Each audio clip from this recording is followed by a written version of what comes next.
Venezuelan പ്രസിഡന്റിനെ തട്ടിക്കൊണ്ടുപോയത് തെമ്മാടിത്തമെന്ന് Russia. അതിശക്തമായ രീതിയിലാണ് അമേരിക്കയുടെ ഈ നിലപാടിനെ റഷ്യ വിമർശിച്ചത്. അതോടൊപ്പം തന്നെ ചൈനയും ഇറാനും സമാനമായിരിക്കുന്ന നിലപാടെടുത്തുകൊണ്ട് വിമർശിക്കപ്പെട്ടു. ഒരു സ്വതന്ത്ര റിപ്പബ്ലിക്കിന് നേരെ അമേരിക്ക നടത്തിയിരിക്കുന്ന ആക്രമണം അതിനീചവും പൈശാചികവും അംഗീകരിക്കാൻ സാധിക്കാത്തതുമാണ്. ഒരു രാജ്യത്തിലെ ഭരണാധികാരികൾക്കും അവരുടെ സ്വതന്ത്രമായിരിക്കുന്ന രാജ്യത്ത് ഭരണം നടത്താൻ സാധിക്കാത്ത വിധം ഗുണ്ടായിസമാണ് ഈ അമേരിക്ക നടത്തുന്നത് എന്നുള്ളതും ഇത് തടയപ്പെടേണ്ടതാണ് എന്ന തരത്തിലുള്ള പ്രതികരണമാണ് റഷ്യയുടെ ഭാഗത്തുണ്ടായത്. ഏറെക്കുറെ ഈ വിഷയവുമായിട്ട് ബന്ധപ്പെട്ട് ലോക രാഷ്ട്രങ്ങൾ ഏകാഭിപ്രായത്തിലാണ് ഈ തെമ്മാടിത്ത സംവിധാന കാര്യത്തെ അംഗീകരിക്കാൻ വേണ്ടി സാധിക്കില്ലെന്നും കൂലിച്ചട്ടമ്പികളെപ്പോലെ പെരുമാറുന്ന പ്രാകൃത നടപടി അമേരിക്ക ഒഴിവാക്കിയിട്ടില്ലെങ്കിൽ അതിൻ്റെ ദാരുണ ഫലം അനുഭവിക്കേണ്ടി വരും എന്നുള്ള പരാമർശം പോലും പല രാജ്യങ്ങളുടെ ഭാഗത്തും ഇപ്പോൾ പുറത്തു വന്നുകൊണ്ടിരിക്കുകയാണ്.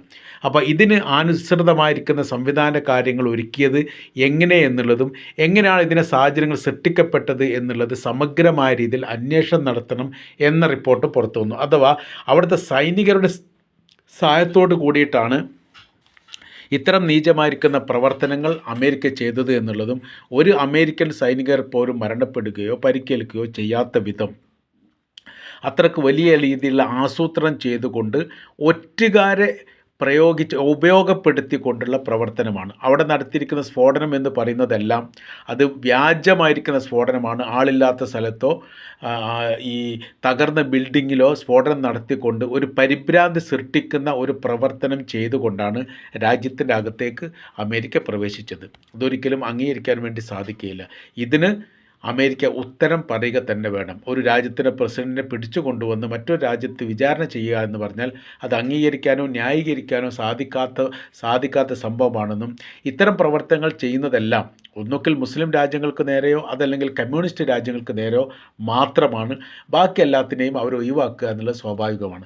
സമാന സ്ഥിതികളൊക്കെ ഇപ്പോഴും ഗസക്കകത്ത് നടത്തുന്ന സമയത്ത് അതിനെക്കുറിച്ച് പ്രതികരിക്കാതെ സംസാരിക്കാതെ അതെല്ലാം ന്യായീകരിക്കുന്ന രീതിയിലേക്ക് കാര്യങ്ങൾ പോകുന്നു. ഇന്നലെയും ഗസയിൽ 3 പേർ കൊല്ലപ്പെട്ടു അഥവാ വെടിവെച്ച് കൊന്നു എന്ന റിപ്പോർട്ട് പുറത്തു വന്നു. അതേക്കുറിച്ച് എന്താണ് സംസാരിക്കാത്തത്? ഇറാനിൽ നടക്കുന്ന ആഭ്യന്തര വിഷയമായിട്ട് ബന്ധപ്പെട്ട് അതിൽ ഇടപെടുമെന്നും സർക്കാർ ന്യായം പാലിക്കണമെന്നും പ്രക്ഷോഭകരെ അമർച്ച ചെയ്യരുത് എന്നുള്ള അഭിപ്രായം പറയുന്ന അതേ അമേരിക്കയുടെ പ്രസിഡന്റ് ഗസയിൽ ഇസ്രായേൽ നടത്തുന്ന വംശഹത്യയും ഈ വെടിവെപ്പുമായി ബന്ധപ്പെട്ട കാര്യത്തെക്കുറിച്ച് മൗനം പാലിക്കുന്നത് ഭയാശങ്കയെ ഉണ്ടാക്കുന്നതാണ്, ന്യായീകരിക്കാൻ സാധിക്കാത്തതുമാണ്. ഇപ്പോഴത്തെ ലോകക്രമങ്ങൾ ഒരു വല്ലാത്ത രീതിയിലേക്ക് പോകുന്നുണ്ട് എന്ന് അന്താരാഷ്ട്ര മീഡിയകളൊക്കെ റിപ്പോർട്ട് ചെയ്യുന്നു. അഥവാ ഒരു 3ാം ലോക യുദ്ധം അമേരിക്ക വിളിച്ചു വരുത്തിക്കൊണ്ടിരിക്കുകയാണ് എന്ന തരത്തിലാണ് ഇതിൻ്റെ ഭാഗങ്ങളൊക്കെ കാണാൻ വേണ്ടി സാധിക്കുന്നത്. അത് വല്ലാതെ ഒന്നും കഴിയുന്നതിന് മുൻപ് തന്നെ അമേരിക്ക കേന്ദ്രീകരിച്ചുകൊണ്ട് ഒരു 3ാം ലോക യുദ്ധത്തിന് സാധ്യത കൊണ്ട് ഇപ്പോൾ റഷ്യ ആണെങ്കിലും ചൈനയാണെങ്കിലും ഇറാനാണെങ്കിലും കൊറിയ ആണെങ്കിലും ഇവരെല്ലാം ഒരു ഏകോപിച്ച് നിൽക്കുകയും അമേരിക്ക എന്ന് പറയുന്ന ഒരു ശത്രുവിനെതിരെ സംവിധാനങ്ങൾ ഒരുക്കാൻ വേണ്ടി സഹകരിക്കുകയും ചെയ്യുന്ന വിഭാഗങ്ങളാണ്.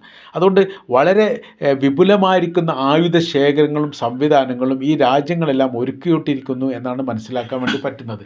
ഇതെല്ലാം അമേരിക്കയെ ഉദ്ദേശിച്ചുകൊണ്ടാണ് എന്നുള്ളത്. കഴിഞ്ഞ കുറച്ച് വർഷത്തിനിടയിലായിട്ട് അമേരിക്ക ചെയ്തുകൊണ്ടിരിക്കുന്ന പ്രവൃത്തികൾ അവിടെ രാജ്യത്തിൻ്റെ അകത്ത് മറ്റ് രാജ്യത്തിൻ്റെ അകത്ത് 3ാം ലോക രാജ്യത്തിൻ്റെ അകത്തും ദരിദ്ര രാജ്യത്തിൻ്റെ അകത്തും പ്രത്യേകിച്ച് മുസ്ലിം രാജ്യങ്ങളിലൊക്കെ വലിയ രീതിയിലുള്ള ഇടപെടൽ നടത്തുന്നുണ്ട്. ഭീഷണിപ്പെടുത്തിക്കൊണ്ട് ഗുണ്ടകളെപ്പോലെ പണം പിരിവ് എടുക്കുന്ന രീതിയിലുള്ള സ്ഥിതിയിലേക്ക് കാര്യങ്ങൾ പോകുന്നു. അതിൻ്റെ ഒരു ഭാഗമാണ് ചെങ്കടൽ കേന്ദ്രീകരിച്ചുകൊണ്ടുണ്ടായത്.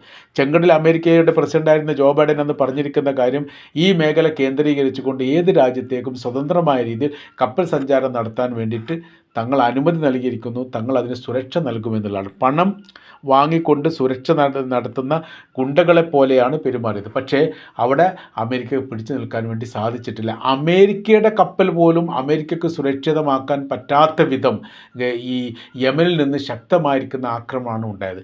പിന്നീട് അവർ അടിയറവ് പറഞ്ഞു, ഈ സമാധാന ചർച്ചയുമായിട്ട് ബന്ധപ്പെട്ട വിഷയത്തിലേക്ക് നീങ്ങി അങ്ങനെ ഒമാൻ്റെ മധ്യസ്ഥയിലാണ് പ്രശ്നം പരിഹരിക്കപ്പെട്ടത്. അപ്പോൾ അവിടെ അപൂർവമായിരിക്കുന്ന ചില സ്ഥലങ്ങളിൽ മാത്രമാണ് പിടിച്ചു നിൽക്കാൻ പറ്റാത്ത സ്ഥിതി ഉണ്ടായത്.